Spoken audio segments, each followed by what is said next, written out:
Good morning. My name is Patty Bernhardt, and I teach 8th grade in Washington Township, and this is my literacy inquiry. The question is, what effect will offering more choice in text selection through literature groups or book clubs do to motivate and engage struggling adolescent readers?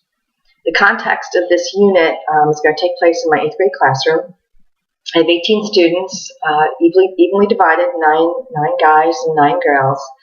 7 of the students scored below proficient or just made proficient in Ask 7th grade Ask test.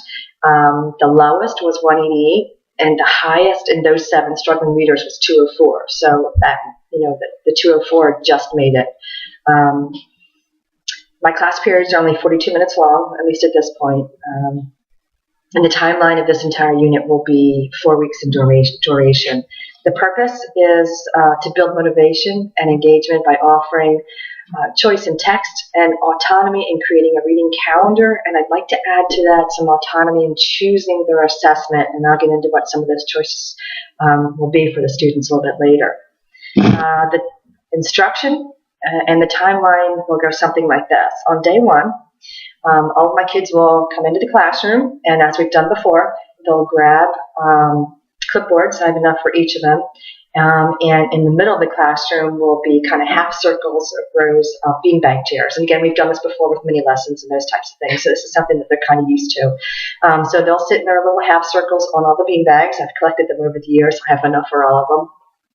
And we're going to do a little mini lesson before we get started with the kind of the meat and potatoes of the class period. But anyway, they'll be gathered in the middle of the room, and around the outside of the room will be 6 different groups of desks. Okay, so there'll be 3 up one side of the classroom and 3 groups of 4 up the other side of the classroom.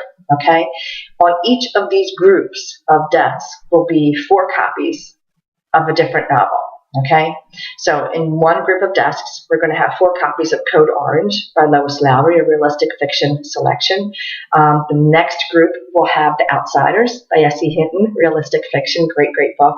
The third group will be Things Not Seen by Andrew Clements, which is science fiction, kind of fantasy. I don't think it's a real strong science fiction. It's got a very strong fantasy element to it as well.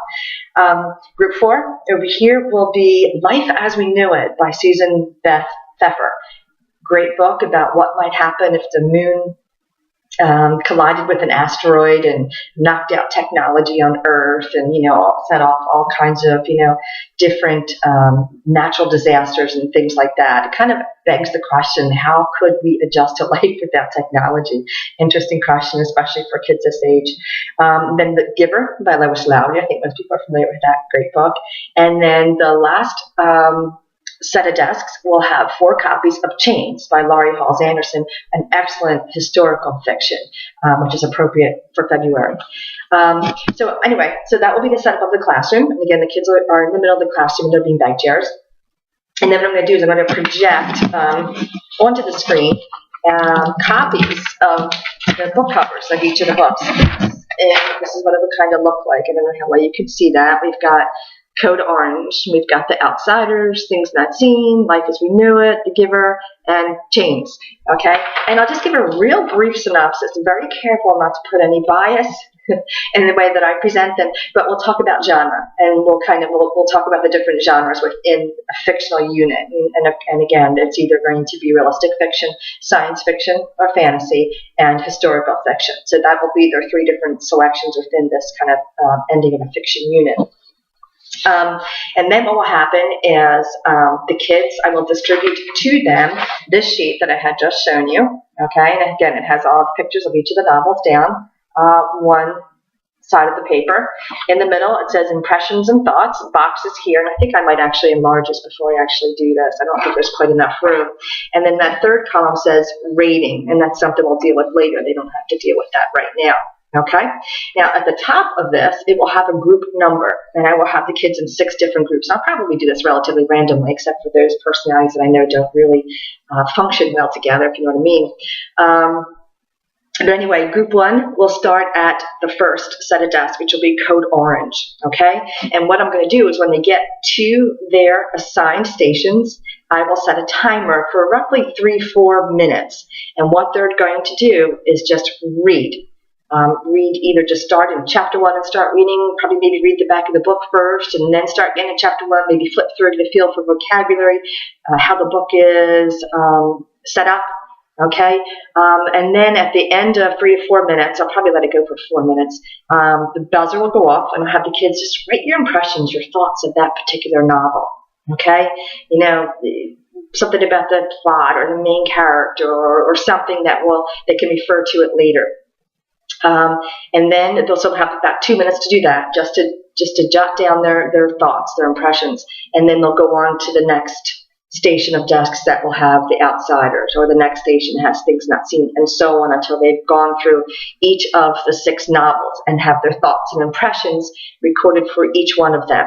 Okay, and then what we'll do to end the class is I'm going to ask them tonight for homework to just kind of read through your thoughts and impressions and number from 1 to 3. The one you think you find the most interesting would be marked as number 1, the second one, second most interesting, the number 2, and of course the third one would be marked with the number 3, and to bring these sheets to class with them the very next day. So, day 2, when they come to class with their sheets, God willing, I will again project the book covers up on the screen as I had done the previous day, and we'll kind of talk about the different books and their impressions and what they thought of the plot or the characters, and maybe get some really good discussion as to, maybe one student had a slightly different impression than another student, or maybe a completely different impression. So I hope we will get some good discussion going about these books and their plots and things like that. At that point, I will probably collect those sheets so that I can take a look at their ratings, and then I can group them by their choices. Now, I can't promise I'm going to be able to give every student their first choice, but I will do my level best to get them their first or second, and only go to the third if absolutely positively necessary. But we'll see what happens. I do have enough copy of all of these books that I could make 2 groups of the same book. I don't want the groups to be any bigger than 4, so if I had to, I could make maybe 2 groups of 4. I have that many copies of each of these particular titles. Okay, so once I have that sheet collected, I'm going to project again for them this is called my reading calendar, and I know you can't see that too well, I'm sorry about that, but it has all the weeks that we'll be doing this unit, week 1, 2, 3, and 4, and then in this column it says by the end of the week we will have read up to, and they're going to explain to me what they're going to have read up to, what point of the book will be read up to at the end of week 1, 2, 3, and 4. I'm going to encourage them to divide their book by chapters rather than pages, because there's not too many people that will stop right in the middle of a chapter, especially if there's something really good going on. I will model how to do this, how to break up the reading of a novel and put it into this calendar form by using a novel we read earlier in the year called And Then There Were None by Agatha Christie. That particular book had 17 chapters in it. And so I would model breaking that up. We'll do maybe 1 through 5. So by the end of week 1, we'll have chapter 5 done. And then we'll do 4 more chapters, 4 more chapters, 4 more chapters, and get through the entire book by the end of the 4 weeks. Okay, so then they will then be, so then when they come to class on day 3, the next day, that's exactly what they'll be doing. They'll have their group assignments. I will have put them in their groups according to their how they rated the books, and then they will be given this calendar, and they will, kind of discuss that and come to consensus, fill out this calendar. Each will keep one in their binder, and a copy will be made for me, so that I'll know how to basically prepare mini lessons, depending upon what part of the book you're up to, and that kind of thing. I'll also be able to know what would be the best thing to put in their 2-column reading log. Is it, tell me something about the characters, or is it, what kind of conflict grew up in these particular chapters that maybe was a surprise for you. So I'll have some idea of the content of what they'll actually be reading in each of the novels. Okay, let's see, I think that was day 3. And then day 4, they will be going back into their groups. And what they're going to discuss today, and I don't need their decision on this today. I don't want their decision on their type of assessment that they would prefer until after week 2. At that point, they'll be halfway through the book, and they'll have a better idea of what kind of assessment would be best. So what I'm going to do is, again, through PowerPoint, I'm going to show them there are options for assessment. One of their options is going to be a quote collage, which I think is really kind of cool. And they can do that electronically, or they can do that on poster board. It depends what they like to do. I like cutting and pasting and that kind of thing. Other kids are just so wonderful on the computer.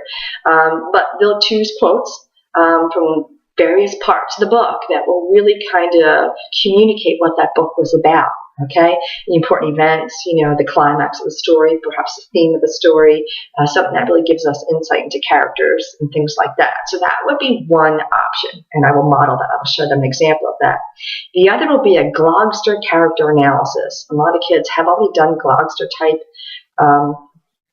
projects on the computer, but again, this could be done, and that would be just, picking up the main characters, choosing a picture to represent each of those characters, giving me some quotes from the character, and giving me a character analysis. Okay.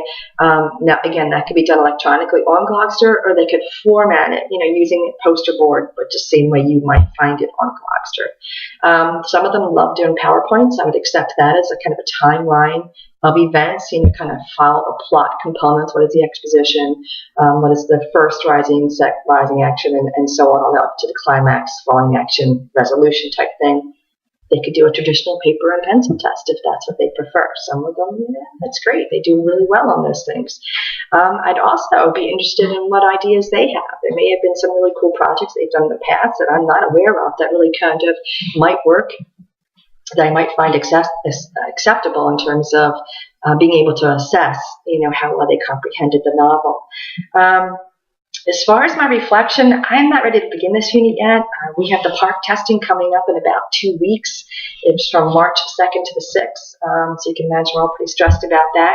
So I will probably begin this unit Monday, March the 9th.